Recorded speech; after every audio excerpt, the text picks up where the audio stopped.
They're working on a very short timeline. The goal is to have this bridge tied off and prepped in just 10 seconds. Tonight they're coming to the dome. They're going to get registered. They're going to pick up a goodie bag that's got plenty of favorites, including a hat that I've been told is very popular. They're also going to pick up their race bib, of course, very important. It's called an ice pick, and you can use it to help get your body out of the water. Legally, you need a 360-degree line of sight, and that's not a lie. You'll want to just brush off. TV6's Nikki Davidson joins us now live with the latest. Nikki. Well, Greg, it's one of America's premier sled dog races, the UP 200. And when it all started here in 1990, one resident stood on these sidelines, never imagining that 20 years later, he'd be leaving the starting gate with his own team. We're getting ready to do a tactical J-turn. It's just one of the tests that the Coast Guard will perform on this boat to test its stability. The problem with further delaying this project from getting off the ground is right here. More sand and sediment every day filling up the harbor, which one day will be very costly to remove. The best way to give is to donate money so the organizations can pay those extra costs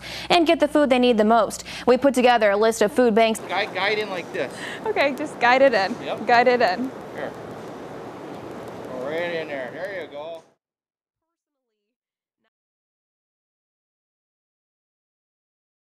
In the first part of a week-long special report, TV6's Nikki Davidson joins us with an explanation on what exactly the drug is. Nikki? Steve, just to clarify, bath salts are currently listed as an illegal drug in the UP. You can be charged with a felony offense if you have or sell the drug, but it hasn't always been that way. And several injuries and even deaths were reported before the law came into effect. Pop these into water and you may not get what you bargained for. Feels like you got in a catapult, somebody shot you to the moon. White Rush, labeled as bath salts not for human consumption, sat legally in packets like these on the shelves of UP head shops just months ago.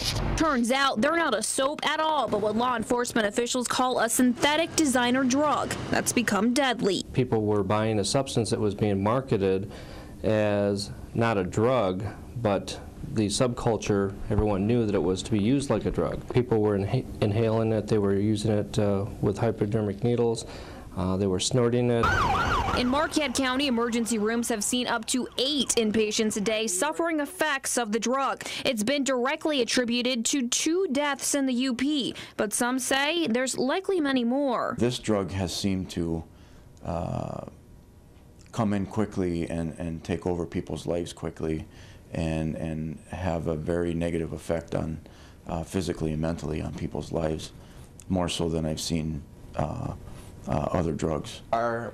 We spoke firsthand with users who wish to remain anonymous. They say the addiction to the drug surpasses even more widely known substances like meth and cocaine. I think the longest I stayed up was 10 days. I would just do it and just keep doing it every 3 to 5 hours. You know, to boot, it was legal.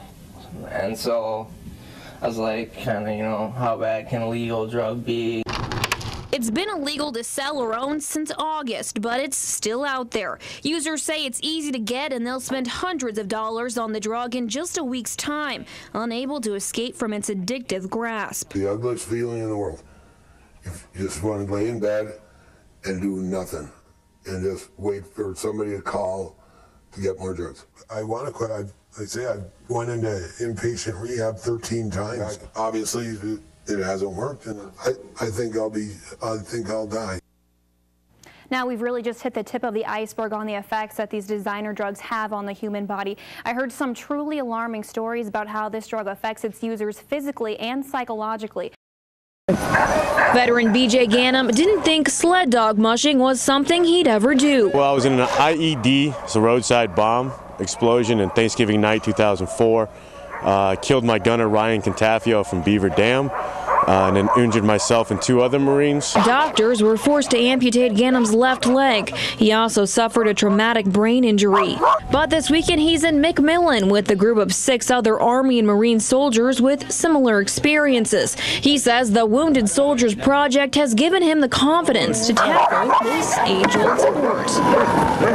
There are over 100 sled dogs here at Nature's Kennel in McMillan, and today they're becoming new friends for these wounded soldiers. It's the second year Wounded Warriors in the kennel have teamed up. They say this activity is the perfect fit for the heroes because it's a physical sport and the remote, peaceful environment forms a strong bond, not only to their dog teams, but also the other soldiers, something that isn't always easy to come by. You know, we can go into a war zone and come back the same, and it's really hard to relate to other people that haven't been there. This morning they hit the trails. They'll stay the entire night at camp near the kennel. And it shows them that, hey, there's other guys out there that have been through similar situations that you have, that have gone through some of the same things. You're not alone. Ganem says it's a weekend of healing before returning to the daily grind, and now he's got a whole new set of aspirations: compete in a dog sled race after his kids get a little older.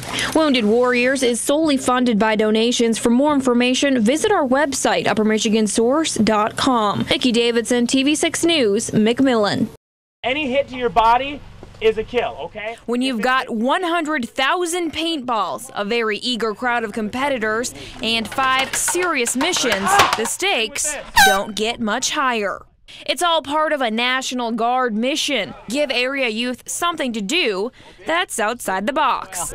They're actually out practicing teamwork. They're practicing working together. They're practicing respecting each other. Video games are pretty unrealistic as far as a lot of that stuff, just for the simple fact that, you know, you're pushing a button. This is about as realistic as you can get. So realistic that in order to get video, I was forced to report straight from the battlefield. There's about 60 to 70 kids out here today, and that number is going to grow by 1 because for the first time ever, I am going to do some paintballing. Dead woman walking. Hey, cover fire for the news lady on 3. It wasn't easy.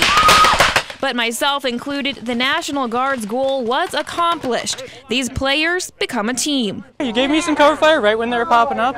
Right at a good time, I made it over there. In 5 years, the event has grown from an idea to a popular triannual event with donations from local businesses. And that's helped the National Guard leave a mark on the community. I love to get out there and play with them, help, you know, and just give them ideas and stuff like that, help them make maneuvers through the woods. And even a few extra marks on this reporter. Oh, she's in! I hate to tell you. Here, we'll set you up. I know!